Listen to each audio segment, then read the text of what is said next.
안녕하세요. SK증권 이호석입니다. 오늘은 이번 주 스크린에서 설명을 드렸던 인컴형 자산에 대한 이야기를 좀 해보도록 하겠습니다. 옆에는 저희 SK증권의 구경의 연구원님이 나와 계시고요. 잠깐 시작하기 앞서서 제가 간단하게 여러분들과 함께 좀 얘기를 좀 해보고 싶은 거는 뭐냐면, 제가 이제 최근에 많이 듣는 질문 중에 하나가 이거예요. 자산이 어느 정도 있어야 경제적 자유를 얻을 수 있는 겁니까? 어떻게 하면은 한 20억 있으면은 은퇴해도 될까요? 30억 있으면 은퇴해도 될까요? 이런 질문을 많이 해주시는데, 저는 이 질문은 잘못됐다라고 말씀드리거든요. 왜냐하면 20억짜리 집에서 살고 있으면은 20억짜리 집은 나한테 해주는 게 아무것도 없잖아요, 솔직히. 그냥 좋은 집에 산다라는 그런 효용을 주지만. 근데 캐시플로우, 즉, 이 현금 흐름이 나온다라는 그런 자산을 들고 있으면, 이 내가 예를 들어서 한 달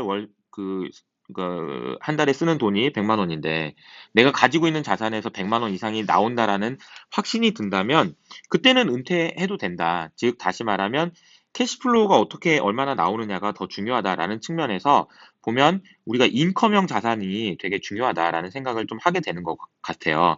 그래서 구경의 연구원님과 함께 오늘은 인컴형 자산에 대한 얘기를 좀 쭉 정리를 한번 해보겠습니다. 예, 안녕하세요. 구경입니다. 1분기 약간 리뷰하고요. 음, 조금 플러스 향후의 전망까지 좀 말씀드리도록 하겠습니다.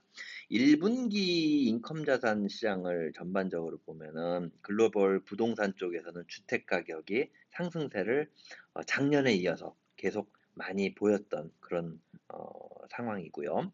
전반적으로 그 주식 시장에서의 그 고배당주라든지 인프라, 리츠 주식 같은 거는 별 재미가 없었는데 음, 1, 2월엔 재미가 없었지만 3월에 조금 반등하는 그런 모습을 보이고 있습니다. 저희는 향후에 한 1년 정도 텀을 놓고 본다면 주택보다는 이제 좀 경기에 민감한 상업용 부동산 쪽에 상승세를 좀 많이 보고 있고 오피스라든지 이런 쪽도 조금 반등이 나올 거다 이렇게 보고 있고요. 다만 이제 주택 시장은 작년, 재작년 너무 많이 올랐기 때문에 조금 네, 금리 상승 부담감이 음, 좀 적용하지 않겠느냐. 상승률이 둔화가 될 거다. 뭐 네, 네, 폭락할 거라고 저는 생각하지 않고 네, 있습니다. 네, 네, 그 정도 보고 있고요. 각종 이제 그동안 너무 많이 소외됐던 음, 인프라 주식이라든지 네, 아니면 그 고배당 주식들 관련해서 ETF들이 이제 음, 조금 힘을 낼 것으로 이제 보고 있습니다. 그래서 지금은 이제 인컴 투자 자산에 대해서 관심을 가져야 될 때가 아닌가 이렇게 저희가 결론을 내렸습니다. 네. 우리가 이거를 분류를 해주셨는데, 잠깐만 좀 소개를 좀 해주시면, 우선은 대분류를 보니까 글로벌 부동산하고 예, 인프라, 그 다음에 예, 고배당 주식, 이렇게 세 가지로 인컴형 자산을 예. 나눠주셨고, 오늘은 좀 글로벌 부동산이 시장 동향이 아무래도 어떻게 규모가 되는지, 제일 크니까 네, 그쪽 위주로 좀 얘기를 말씀을 해주실 것 드립니다. 같고, 이것도 부동산도 나눠보면 상업용이 있고 주거용이 있는데, 예, 주거용은 작년에 많이 올랐고, 많이 최근에도 워낙 올랐죠. 많이 아마 오늘 보시면 알겠지만 진짜 많이 올랐더라고요. 그 그렇습니다. 내용을 설명해 주실 거고, 오히려 이제 기회를 찾는다면 오르지 않은 쪽에서 좀 찾아보는 것도 필요할 것 같다라는 말씀을 해주신 것 같습니다. 예, 그렇습니다. 그리고 뒤에 요런 내용들도 좀 소개를 해주실 겁니다. 자, 그 케이스 실러, 예, 제가 지금 제목을 좀 잘못 네네, 따라가지고 조금 좀 혼선을 드렸는데요. 지금 미국의 주택 가격이 굉장히 많이 오르고 있습니다. 케이스 네, 실러 지수가 올해 들어서도 또 오르는, 작년에 그렇게 많이 오르고 올해 또 올라가지고 음. 지금 연간으로 보면 11% 아, 전체주수의 진짜 이거, 저도 이거 예, 보고 깜짝 놀랐어요. 이게 뭡니까, 이게? 그러니까요. 그 2013년은 그 아마 글로벌 금융위기 이후에 어, 반등세였기 때문에 맞아요. 이거는 맞아요. 일시적인 두 자릿수 상승이라고 사실은 보셔야죠. 음, 그러니까 정상적인 상황에서 음. 11%의 주택가격 상승이 나왔다는 거는 사실은 조금 흔히 볼 수는 없는 네. 정도의 상승이고요. 그러니까 이게 약간 뭐 이렇게 많이 빠졌다가 이렇게 올라온 건 아니고 올라가다가 더 올라간 거니까, 그죠? 그렇죠, 이번에는. 그래서 굉장히 참 많이 올랐고요. 많이 글로벌 올랐다.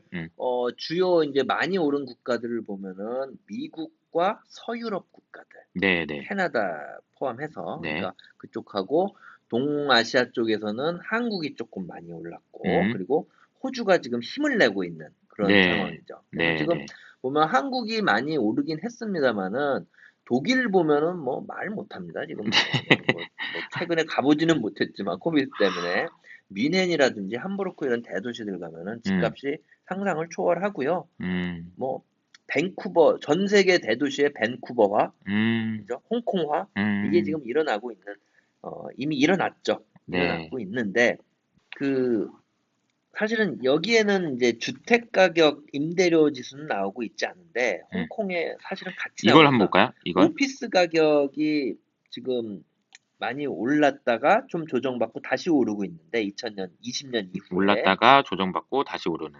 문제는 임대료 자체는 내려가고 있다는 거죠. 아, 이게 지금 이게 아이러니네요. 이게 지금. 이게 홍콩 같은 경우 주택 시장에서도 이런 현상이 나오고 있거든요. 음, 싱가포르 한번 보시죠. 싱가포르 싱가포르도 여기요. 오피스가 지금 내려가고 있는데 음, 싱가포르도 역시 그렇습니다. 그러니까 지금 주택 시장의 약간의 약점은 음. 그 임대료 자체가 올라가진 않고 있다는 거죠. 임대료는 안 올라간다. 그렇죠. 그러니까 여러분들은 이제 뭐 이렇게 예를 들어서 월세를 좀 주고 계신다든지 음, 이런 분들이 있으면 전세금은 올라가겠죠. 그렇죠. 왜냐면 금리가 내려가니까 그걸로 이제 운용해야 되는 전체 자금이 올라가는데 음, 월세 자체가 지금 많이 올라가고 있지는 않은 시장인 거죠. 음. 그러니까 저는 이런 것 같아요. 일드라고 우리가 흔히 말을 하는데, 예, 일드라는 거는 그 자산을 샀을 때 자산의 가격분의 수익률, 그러니까 그렇죠. 임대 수익이 임대 수익, 됐든 예, 아니면은 배당 수익이 됐든 아니면 뭐든 이 수익이 여기 있는 건데, 그렇죠. 이 수익은 안 느는데 요것만 올라가니까 그렇죠. 캐피탈 이게 게인만 전체적으로 늘어나는 내려가는 거죠. 거죠. 이게 전체적으로 내려가는 거죠. 계속 내려가는데 이게 내려가는 거는 뭘 보고 내려가냐면 금리 보고 내려가는 거니까 그러네요. 그런 영향이 있는 거 아닌가 그런 생각이 좀 드는데 어쨌든 이 그림은 조금 좀 의미심장하네요. 예, 예. 그렇습니다. 그래서 지금 전체적으로 몇몇 그 뭐 운용 운송 창고라든지 이런 쪽 음, 말고는 임대료가 사실 그렇게 크게 올라가지는 않고 있다는 거 한번 네. 좀 보시고요. 그리고 미국과 호주 독일, 한국들이 독일, 그렇죠. 많이 올랐다는 독일, 거. 독일 많이 올랐다. 예. 예. 이게 좀 그리고 호주도 지금 호주도 조정받다가 지금 힘을 내고 네. 있다. 근데요, 여기 음, 잠깐 말씀드려야 될 것이 음, 한국은 지금 이 주택 가격이 많이 올라서 거기에 대한 사회적 분위기 때문에 규제가 조금 많이 나오고 있지 않습니까? 그쵸. 대출 네, 네. 규제라든지 세액 규제라든지 음, 조금 이게 방식이 다른가 봐요. 음, 보통 서양이라고 말하는 서양 선진국들 같은 영국 같은 경우는 지금 스탬프 듀티 헐러데이라 그래가지고 네. 집 살 때 세금을 깎아줍니다. 아, 그래요? 예. 네. 그래서 사실은 오르는 것도 좀 있거든요. 그러니까 아, 그걸로 조금이라도 경제 불황을 좀 조금 줄여보자 이런 개념인 음, 것 같고 음, 미국 같은 경우도 주택 연체자, 모기지론 연체자에 대한 그런 그 혜택 같은 거를 많이 주고 있거든요. 음. 그러니까 그런 거 보면은 사실은 영미권에서는 어쨌든 지금 부동산 가격을 서포팅하기 그쵸. 위한 정책들을 내고 있는 거고, 우리는 거꾸로 누르고 있는 정책을 쓰고 있는 그 건데, 누르고는 그래도 있지만 오르고 있는 그래도 건 전 그래도 오르고. 세계적으로 가격이 오르기 워낙 때문에 오르고 있으니까. 예, 근데 아마 말씀하신 대로 가격이 너무 올랐을 때에 대한 저항들 때문에, 예. 말씀하신 걸 제가 들으면 뉘앙스는, 영국이나 미국에서도 이렇게 막 그 부양책을 썼던 것을 조금 줄일 수는 있겠다, 그렇죠. 라는 생각을 좀 하시는 거 아닌가 생각이 그래서 드네요. 현지 언론, 현지 분석가들의 얘기를 이렇게 좀 이렇게 인터넷에 찾아보면 음, 조금씩 이제 경계하는 목소리들의 비중이 높아지는 음, 그런 흐름이라고 저는 생각하고 있어요. 그래서 네, 그런 흐름도 있지만 요 다음 한 거래량을 한번 좀 보시면요. 네, 거래량이 잘 나와 미, 있는 게 이제 미국 쪽이 잘 나와 네, 있는데요. 기존 주택 판매가 전체의 한 85% 정도 차지하기 때문에 요 데이터가 제일 중요한데요. 네, 여전히 평소보다는 많은 거래가 이루어지고 있습니다. 음, 그런데 2020년 10월, 11월에 있었던 그런 고점에 비해서는 음, 조금씩 줄어들고 있는 한 음. 10% 정도 줄어들었고요. 여기는 나와 있지 않습니다만 당 시장 추정치보다 조금 하회하는 모습이 한 음. 두어 달 연속 나오고 있어요. 이때는 추정치가 이만큼이었으면 이렇게 더 나왔는데 나온 거죠. 지금은 이 정도였는데 이렇게 나온다는 거죠. 그렇죠. 어, 어. 그 얘기는 지금 생각보다 거래가 많이 안 되네 이런 얘기들이라고 할 수 있는 것 같고요. 그렇습니다. 예. 물론 거래량만 가지고 예상하기는 어렵지만 그렇죠. 이 거래량이 줄어든다라는 거는 가격을 전망함에 있어서는 좋은 건 아닌 것 같아요. 그렇죠. 조금 부담스럽다라고 생각하는 매수자들이 이제 조금씩 생긴다라는 네. 표시가 될 수 요건 기존 있으니까요. 주택이고 요거는 신규 예, 신규 주택인데 주택인데 이것도 이것도 뭐 조금씩 비슷한 것 같네요. 예, 흐름은. 트렌드는 음. 비슷하다 이렇게 보고 있고요. 미국 같은 경우 연체율 자체는 굉장히 높은 상태가 유지되고 있어요. 저는 아마 아까 이 그림 보고 고점 좀 대비해서 좀 높죠. 인상적이었어요. 예, 왜냐하면 다른 데들 이제 경제는 재개되고 뭐 주가도 많이 올랐고 다 그랬는데 연체율은 그렇게 많이 안 줄었다라는 생각이 좀 드네요. 그렇죠. 그러니까 아직도 조금 어려운 분들은 크게 해소가 되지 않았다라는 생각이 음, 들어요. 음, 음, 음. 그러니까 지금 모기지를 연체하시는 분들은 이게 일반 급여 생활자들이 연체하시지는 않을 거 아니겠습니까? 자영업자들, 그죠. 이 우리로 그중에 그리고 따지면 아니면 그죠? 실직자들. 실직자들. 그러니까 이런 분들은 지금 아직은 그 코비드 이후에 음, 아직 개선되는 건 좀 덜 하고 있다. 그러네요. 예. 네. 그리고 금리도, 모기지 금리도, 금리가 지금 이제 반등을 하고 있어서 우려하시는 분들이 많은데 음, 그래프 보시면 아시겠지만 트렌드는 좀 올라가고 있지만 그 상승폭이 음. 그렇게 크지 않습니다. 호들갑을 떨 정도는 그 아니다. 정도는 아니라는 거죠. 그러니까 모기지 금리가 이제 우측해서 이제 이게요. 3% 조금 올라갔는데요. 네. 3. 지금 18 4월 1일 현재 음, 올라가고 있는데 과거에 한 4% 1년 전만 중반에서 해도 4%였거든요. 요 정도였으니까. 그러니까 쉽게 말씀드리면 5억 빌리신 분이 연간 음, 2천만 원 내고 있었으면 지금은 1,500만 원만 내시면 된다는 거거든요. 음, 그러면 음, 주택 가격은 그만큼 올랐다 하더라도 실제 주택 구입자 입장에서는 사실은 그 장기적으로 미국은 음, 보통 장기적으로 보지 않습니까? 네. 그 실제 자신의 그 이자 비용은 크게 늘지 않았다. 그러네요. 네네네. 그리고 미국 금리는 이렇게 좀 10년물 금리는 이때부터 좀 이미 반등을 그렇죠. 해가지고 올랐는데, 하반기부터 반등했는데 생각보다 더 늦게 좀 반등한 부분도 있고, 고용행도 좀 이런 생각이 좀 드네요. 그렇습니다. 많은 전문가들이 미국 현지 전문가들이 이제 하반기 들어서 금리가 오르니까 모기지 음, 금리가 이제 많이 올라갈 오를 수 있다. 거다라고 예측을 했는데 현실은 조금 후행해서 올라가니까 조금 틀렸죠. 네네네. 그 같은 기간에 집값은 더 올랐고요. 네네네. 알겠습니다. 그리고 저희가 이제 지금 여러 가지 보여드리는 자료는 사실 이제 그 부동산 투자는 아니고 뭐 이렇더라도 어떤 것들을 보셔야 되는지를 그렇죠. 좀 미국의 말씀드린다고 할 수 있을 리츠를 것 같아요. 투자하시려면은 사실은 부동산 펀더멘탈을 보셔야 되니까. 그러니까 예. 펀더멘탈이라는 게 어떤 건지 뭐 이런 걸 말씀드릴 수 있다라고 그렇죠. 보시면 될 것 같고 예. 또 좀 더 자세히 볼까요? 그 부동산 미국이 참고로 말씀드리면 전 세계에서 상업용 그러니까 커머셜 리얼 에스테이트라고 하죠. 음, 프로퍼티라고 하는데 그러니까 우리가 임대 수익을 받는 자산은 보통 이제 상업용이라고 임대 부르는데 수익을. 예, 이 전반적으로 좀 부진하고요. 아무래도 코비드 때문에 경기가 안 음, 좋았으니까요. 그런데 미국이 상대적으로 좀 좋았고 음. 뭐 유럽 쪽에서도 영국이나 이런 데가 좀 안 좋았고 이게 네, 편차는 있습니다만 전반적으로 주택 시장보다 상업용 부동산이 덜 올랐고요. 네, 그리고 상업용 부동산 내부에서도 섹터별로 차이가 컸다. 음, 주택과 연관이 있는 아파트먼트 같은 경우는 상당히 그 플러스 수익률, 그 상승률이 유지되고 있고, 음. 그 이커머스의 발달로 인해 가지고 펀더멘탈이 매우 좋은 산업용 여기서 산업용. 예 조금 헷갈리실 수 있는 게 미국 상업용이 기준으로 아니고 산업 산업용이네요. 인더스트리얼입니다. 인더스트리얼이요. 이거는 대부분 물류시설로 보시면 됩니다. 음, 음, 창고류죠. 음. 예. 쿠팡 생각하시면 그렇죠. 되겠네요. 쿠팡 생각하시면 되니까는요. 이 물류센터 같은 거. 그렇죠. 이쪽은 매우 좋죠.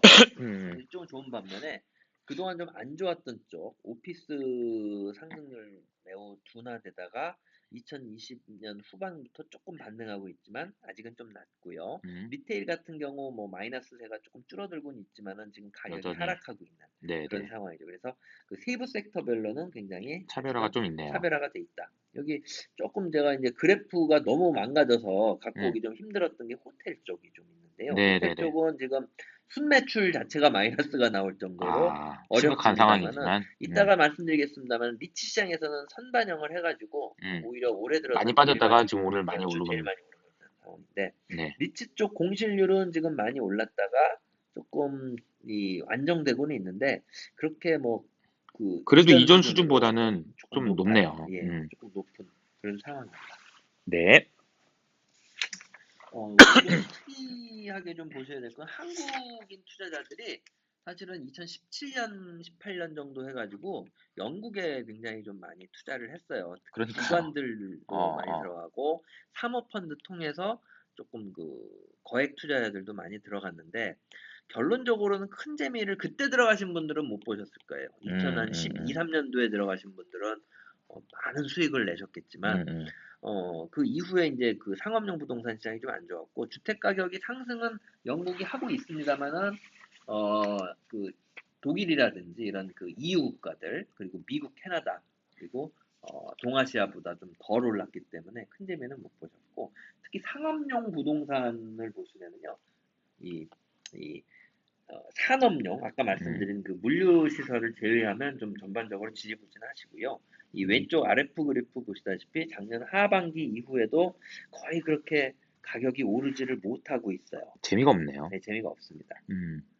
특히 이제 조금 이제 우리가 눈여겨봐야 될 건 사실 우리가 영국에 창고 투자하신 분들 별로 없거든요. 다 그쵸. 런던에 있는 오피스 투자하신 거예요. 음. 근데 공실률이 굉장히 올랐습니다. 코비드 이전에 약 4%대 잠깐만요. 있었는데 아. 두 배로 올랐죠. 아니, 8%. 근데 이게, 시간이 갈수록 더 올라가네요. 예, 그렇죠. 올해도 계속 올라가고 있는 거고. 그러니까요. 이게 언젠가는 멈출 텐데 이게 잘 음. 멈추지 않고 있는 거는 아니, 웬만하면은 모든 데이터들이, 경제 데이터들이 보통 코로나 이때가 피크여가지고 이렇게 올라갔다가 이렇게 내려오거든요. 그쵸. 아까 얘는 근데 계속 미국의 그 올라가, 연체율만 어떻게. 봐도 네. 야, 이게 아마 브렉시트 영향도 좀 있을 것 그거랑 이제 같고. 섞인 게 아닌가 싶고요. 음. 참고로 말씀드리면 이 센트럴 런던에서도 핵심 지역이 또 있잖아요. 핵심 그렇죠, 중에 그 그렇죠. 시티 지역이라고 우리가 그러는 그 네네네. 전통적인 금융가가 모여 있는 쪽. 네네네. 이쪽은 공실률이 10%가 넘었습니다. 아, 네. 그래요. 그러니까 네. 브렉시트 금융에 가까울수록 그동안 한 10년 정도 놓고 보면 가격 상승률이 높고 음, 호황을 누렸던 쪽이 영국에서는 음. 최근 들어서 제일 좀 안 좋은 흐름이 가고 사실 있습니다. 저도 이게 걱정인 게, 이게 공실률이 이렇게까지 계속 높아지면 결국에는 못 버티고 팔게 되지 그러니까 그런 않을까. 매물이 사실은 나올 수가 있는데 음, 부동산 쪽의 특징은 아무래도 장기고 그렇죠. 또 이 상장 리츠가 아닌 한은 이 기준가 선정이 사실은 의미가 없죠, 별로. 예, 시장 하락을 반영을 잘 못해요. 음, 그냥 버티면 되니까. 그쵸. 음, 그리고 오피스는 다행히 뭐 호텔처럼 배당이 아예 안 나오는 건 아니니까요. 음, 그러니까 음, 음. 늘어난 좀 만큼만 아쉽긴 하지만, 조금 줄게 예를 들어 어, 매월 뭐 500파운드씩 들어오다가 어, 400파운드만 들어온다 이런 게 조금 아쉽겠지만 버틸 수는 있기 때문에 아마 싼 물건이 그렇게 많이 나오지는 않을 것 같아요. 작년에 그러니까 코로나 많이 터지고 했을 때 영국의 부동산 얘기들이 많이 있었어요. 부동산 펀드 투자했는데 예, 결과적으로는 이거 나와가지고 펀드 리스크 나오는 거 아니냐. 예, 환매 나오면 어떡하냐. 막 등등 막 그러니까요. 이렇게. 근데 그래서 이제 환매를 막아버리고 막 이런 일도 있었어요, 예, 그때. 그렇죠. 그건 좀 웃긴 거지, 어떻게 보면 이게. 그러니까 음, 약간은 조금 이 호들갑, 그러니까 나쁘게 말하면 나쁘게 말하면. 그런 얘기들이 많이 나오는데 실질적으로 이 시장은 그렇게 좀 단기적으로 나쁘지 단기적으로 않았기 볼 때는 때문에 안다. 근데 어쨌든 이렇게 되는 거는 저도 보면서 좀 충격을 받긴 했지만, 좀, 어쨌든 좀 지켜보시죠, 이거는. 예, 네. 그렇죠. 아시아 시장 뭐 아까 조금 보시긴 네. 했습니다는 전반적으로 그 주택 가격은 좋지만 오피스 위주로 상업용 부동산 쪽은 그닥 그렇게 음, 좋지는 않다. 음, 근데 일본 같은 경우 그동안 그 아베노믹스 이후에 굉장히 어, 그 가격이 많이 올랐고요. 다만 2020년 이후에 조금 둔화되고 있습니다. 네, 네, 네. 아시다시피 일본이 어떻게 보면은 올림픽에 대한 기대감으로 많이 먼저, 올랐거든요. 먼저 예, 땡겨놓구나. 여기 데이터는 말씀 안 드렸습니다만 재밌는 건 음, 서양이나 한국 뭐 이런 국가들은 리테일 부동산은 안 올랐어요. 네. 뭐 백화점, 뭐 특히 마트들 이런 것들 안 부동산이 올랐죠. 올랐을 리가 없지 않습니까? 그렇죠, 그렇죠. 그런데 일본은 그것도 올랐어요. 아, 올림픽 때문에. 올림픽 때 실제로 사람들 와서. 그렇죠.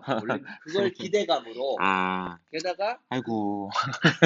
그 외국인 관광객들도 사실은 많이 음, 늘었었잖아요. 음, 음, 그래서 음. 많이 올랐는데 지금 코비드 이후에 뭐 지표상으로도 그렇습니다만은 별로 좀 안 좋은 상황. 일본은 조금 그렇다. 예.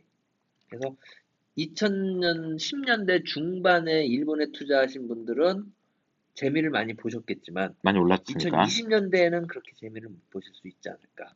여기 약간 퀘스천 마크. 예, 퀘스천 그러니까 뭐, 마크입니다. 공교롭게도 영국과 일본에 대해서는 보수적인 의견을 예. 좀 주신 것 뭐 같습니다. 섬나라는 섬나 공통점이 있지만 네. 전혀 섬이라는 건 관계는 없지만 관계는 어쨌든 네. 없습니다. 예. 그래서 이제 제가 지금까지 이제 구경영 연구원님께서 이제 그 부동산 전체적인 시장의 흐름들을 점검을 해 주셨는데 이 펀더멘탈. 점검을 들으시고 나서 결과적으로는 우리가 그래서 뭐 해야 되냐. 이 투자자분들이 생각할 때는 뭐 리츠가 아니면 우리가 영국 가 가지고 부동산 계약할 수 있는 것도 아니고 그렇죠. 그러니까 우리가 실제 투자를 하는 관점에서는 그리고 인컴 투자라는 관점에서는 지금부터 얘기 나오는 거는 실제 어떻게 투자할 거냐. 예.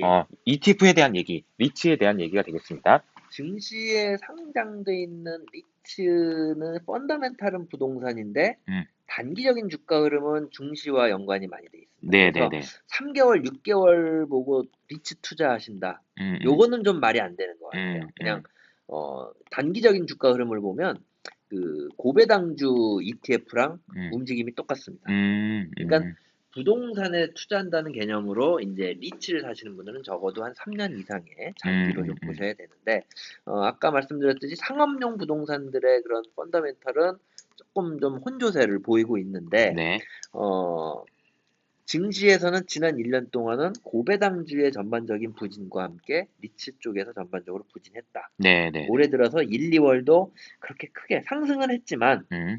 그건 증시가 상승해서지 이 리츠라든지 아니면 그 인프라 주식들 고배당주들이 힘을 낸 건 좀 아니다. 요거는 지금 예, 이 지수인 거죠? 그렇죠. ETF 이름은 아닙니다. 아니고 요거는 그래서 리츠, 미국의 리츠 지수인데요. 리츠가 예, 전반적인 그 3월에 한 달 합쳐서 동안 5% 오르면서 금년 들어서 연간 7.5% 많이 오른 정도로 올랐네요. 좀 좋은 분위기가 성과를 나쁘지 냈죠. 않은 것 같아요. 작년에는 사실 이렇게 리츠와 관련된 아니면 이제 배당과 관련된 애들이 진짜 어떻게 보면은 찬밥 예, 완전 언더퍼폼을 했죠. 엄청 언더퍼폼 많이 했는데 올해는 여기서도 좀 기회가 있지 않을까 저도 그런 생각을 좀 하고 예, 있고 그렇습니다. 이게 또 역발상이 중요하잖아요. 또 항상.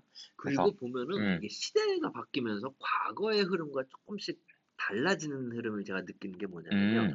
옛날에는 금리가 내려갈 때 고배당 주식들이 강세를 보였거든요. 그쵸. 근데 2020년, 21년을 보면은 그런 흐름이 아닌 듯한. 저도 그게 되게 고민이었는데 말이 나왔으니까 저금리가 되면 사실은 배당주가 그렇죠. 좋다라는 생각을 많이 했었거든요. 일드에 대한 가치가 올라가니까 그러니까 야 이게 저금리인데 야 배당 주는 게 이게 어디냐. 그러니까 저금리 금리가 2%인데 3% 배당 주면 이거 좋은 거 아니야? 땡큐 아니야? 이러면서 이제 올라갔던 건데 그렇죠. 사실 작년에는 제가 보기에는 이 배당 진짜 3% 주는 거 맞아? 이것 때문에 빠진 것 같아요. 그러네요.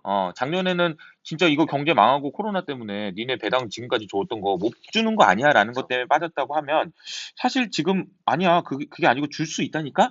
이렇게 되면 얘도 다시 올라갈 수 있지 않을까. 그렇죠. 지금 은행주, 미국 은행주 지수가 이건 음. 개별 은행이 아니라 지수인데 음. 지수가 작년 11월 말 저점 이후에 60%가 올랐거든요. 맞아요. 아니 이게 네. 무슨 저는 미 소형주도 아니고. 그러니까 전 미국 은행주는 진짜 좋은 것 같아요. 그러니까 요 펀더멘탈도. 은행주의 작년에 이제 1년 동안 안 좋았던 문제가 야 너네 배당 많이 하는 건 아는데 음. 이 상황에서 너네 배당 많이 할 수 있어? 안 그렇지, 되잖아. 그렇지. 이런 것 때문에 이제 안 좋았는데 음. 11월 말 12월 초에 이제 미국 감독 당국이 너네 이제 해. 배당해 해. 괜찮아.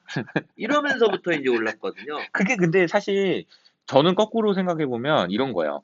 작년 2분기, 3분기 때는 연준에서 미국 은행한테 하지 마. 배당 주지 말고 니네 자사주 사지 마. 이랬단 그 말이에요. 얘기죠. 두 분기를 참고 나서 4분기 때 하게 해주니까 그동안 주가가 안 오르다가 이제 오를 수 한꺼번에. 있는 그렇죠. 건데 반대로 우리는 거꾸로 이게 그래서 가가지고 한국은행주가 미국은행주보다 언더퍼폼하는 게 그러니까 이 똑같은 시기인데 작년 12월이죠. 근데 맞아. 한국은 오히려 조금 배당 규제가 나와서 그러니까 우리는 갑자기 뜬금없이 12월 달에 배당하지 말라고 하니까 그래서 한 거기서 두 달 이제 동안 글로벌 은행주 대비 한국은행주가 굉장히 맞아요. 언더퍼폼했죠. 근데 지금은 어차피 다 오르니까 그렇죠. 지금은 한국 은행주들도 좋은 상황인 것 그리고 같긴 배당 한데 규제가 이제 6월까지 이렇게 사실 6월 우리나라 그 분기 배당 잘 안 하잖아요. 그쵸. 그러니까 사실은 올해는 이제 규제를 안 한다는 얘기이기 때문에 음, 음. 지금 뭐 긍정적인 흐름이 나오고 있습니다만은 하여튼 그런 게 네. 중요한 것 주식 같아요. 얘기가 좀 잠깐 나왔네요. 예. 그리고 요것도 한번 예, 펀더멘탈 자체는 별로 좋지 않습니다. 이 음, NOI가 뭐냐면 이제 순임대 수익인데요. 뭐냐면 임대 수익에서 각종 거기에 따라가는 경비들, 음, 이자 비용 이런 건 아니고요. 음, 경비 같은 거를 이제 제외한 음. 그런 돼 있답니다. 부동산을 운영하는 사람들 입장에서는 뭐 이것저것 비용 차감하고 그렇죠. 남는 거 이렇게 예. 생각을 하시면 될 것 그렇죠. 같아요. 그게 이제 금액이 작년 2분기에 급감하고 나서 조금씩은 회복되고 있는데 아직은 연간으로 보면은 전년 동기 대비 마이너스를 그러니까 하고 네, 있죠. 아직은 조금 회복이 안 되고 있는 상황이긴 하지만 그렇죠. 펀더멘탈은 아직은 안 좋지만 그렇죠. 우리가 펀더멘탈은 아직 안 좋다. 증시에 상장돼 있다고 해도 이 리츠에 투자하실 때는 장기적으로 보시고 투자를 하셔야 된다라는 그렇죠. 개념이고 그렇게 좋은 주식이라고 그러니까 좋은 리츠라고 생각하면 이거는 내가 계속 인컴을 내기 위해서 그렇죠. 투자한다라고 생각하고 하시면 좋겠다. 그렇죠. 배당을 받는다는 관점으로 그죠? 그렇죠. 그래서 요거는 이제 2020년 연간으로 그 리츠도 세부 섹터가 많습니다. 미국은 그 분류가 잘 돼 있고요. 네, 그래서 이 아까 말씀드린 그 유통단지, 운송, 물류 기지들 같은 산업용은 네. 그 작년 어려운 와중에도 순임대 아, 수익이 18%나 늘어나는 많이 호황을 늘었네요. 기록했다. 데이터 센터도 좋았고, 그렇죠. 반면에 주거용은 뭐 주택 가격은 올랐지만 실제로 우리가 임대 수익이 이렇게 늘어나지 월세가 많이 오르지 않았지 않습니까? 실속은 없었네요. 그렇죠. 네, 오피스랑 헬스케어 이런 쪽 안 좋았고 리테일은 완전 죽을 썼네요. 그렇죠. 네, 뭐 호텔은 뭐 말할 것도 말할 없고, 것도 없고요. 네, 거기는 순매출이 많이 났습니다. 네, 근데 이제 오른쪽 그래프를 보시면 반대네. 그렇죠. 2000년의 펀더멘탈은 2020년의 펀더멘탈은 2020년의 것이다. 지나간 거죠. 그렇죠. 지나갔다. 그럼 올해는 어떻게 될 거예요? 경기 회복에 대한 기대감이라면은 아무래도 약간의 분노의 소비라고 우리가 보통 많이 하는 보복적 소비. 그렇죠. 보복적 소비에 대한 기대감에 리테일과 호텔 등지가 많이 올랐다는. 만약에 이게 안 돼 있습니다만은 항공기가 만약에 리츠 같은 걸로 상장이 돼 있다. 라 그러면 저는 많이 많이 올랐을 것 올랐겠죠. 같아요. 그럴 수 있겠네요. 예. 뭐 요새는 아마존도 항공기를 산다고 하니까, 그렇습니다. 네네. 그래서 지금은 증시에서 그 2020년에 좀 일시적으로 많이 어려웠던 섹터 쪽에서 조금 지금 힘을 내고 있는 그런 상황인데 네.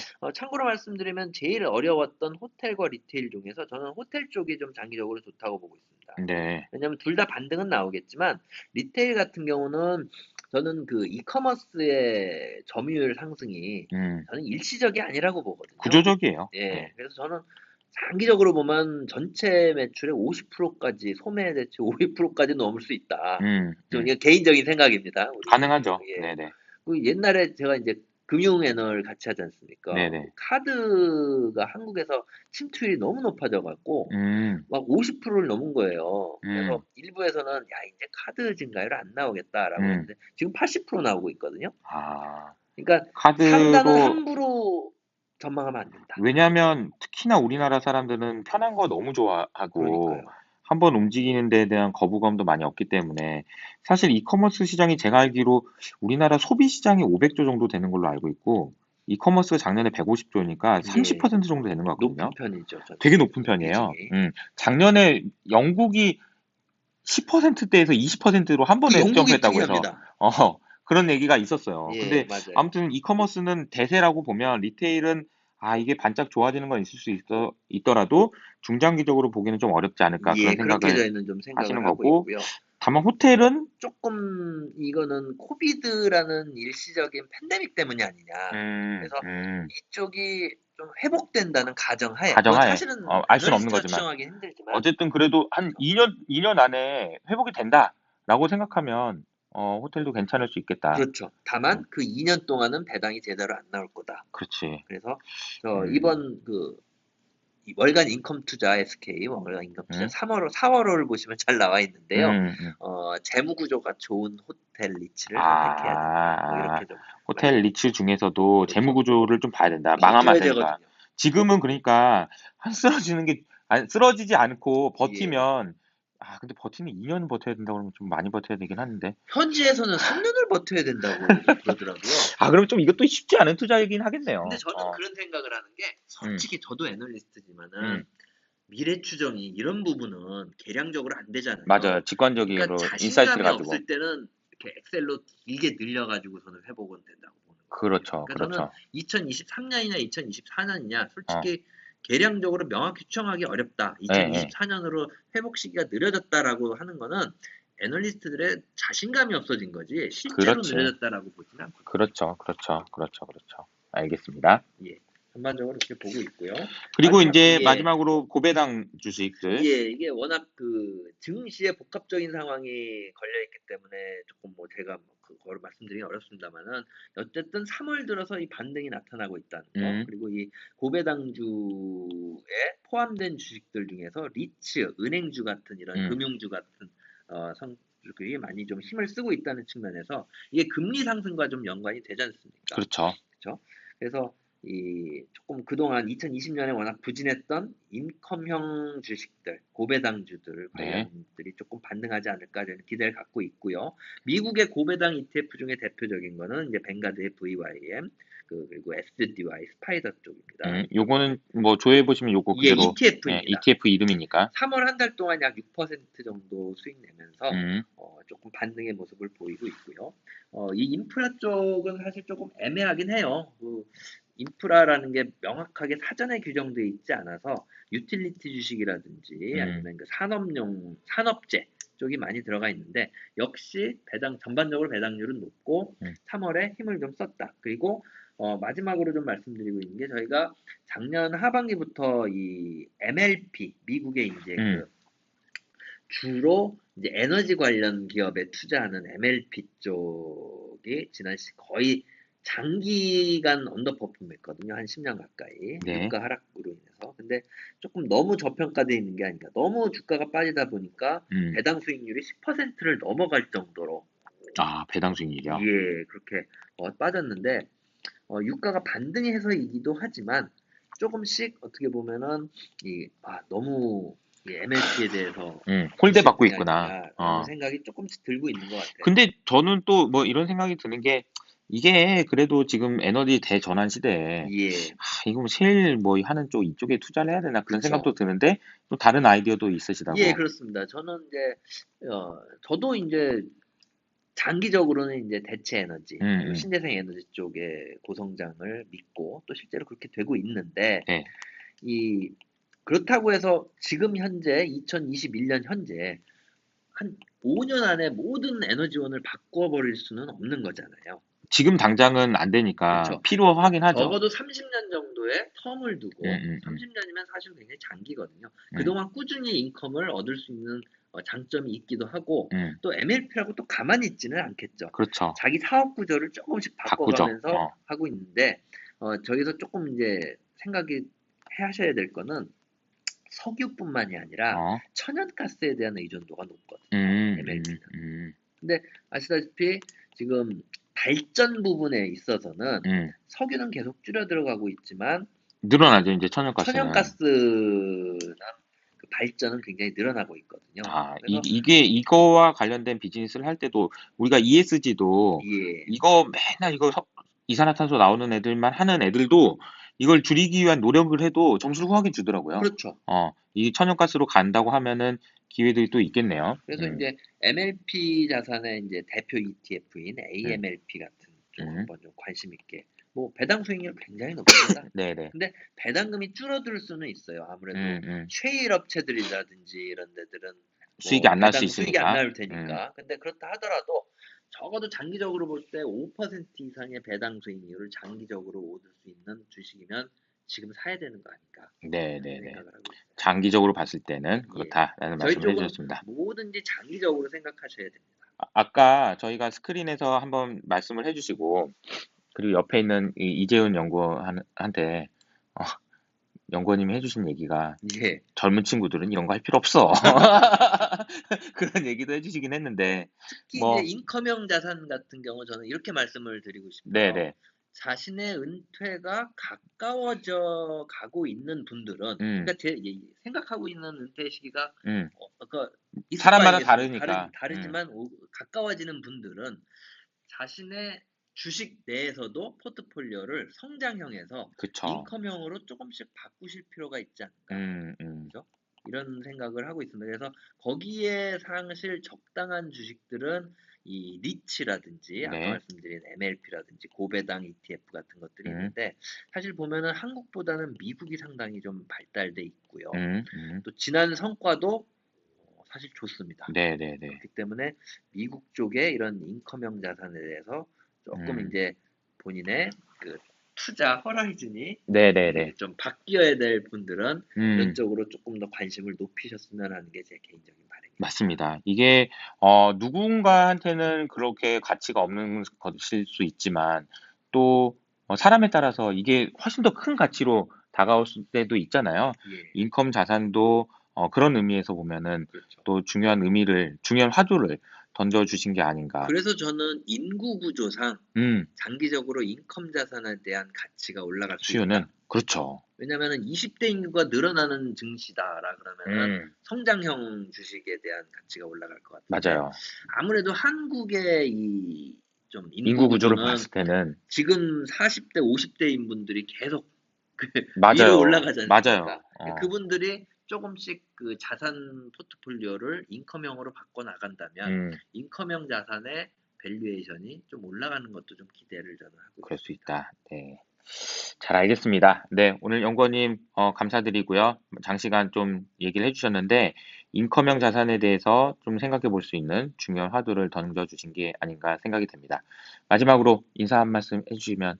예, 들어주셔서 감사하고요. 저희 SK증권에서 발간하는 월간 인컴 투자 매월 초반에 나오니까 꼭 읽어주십시오. 감사합니다. 네, 감사합니다.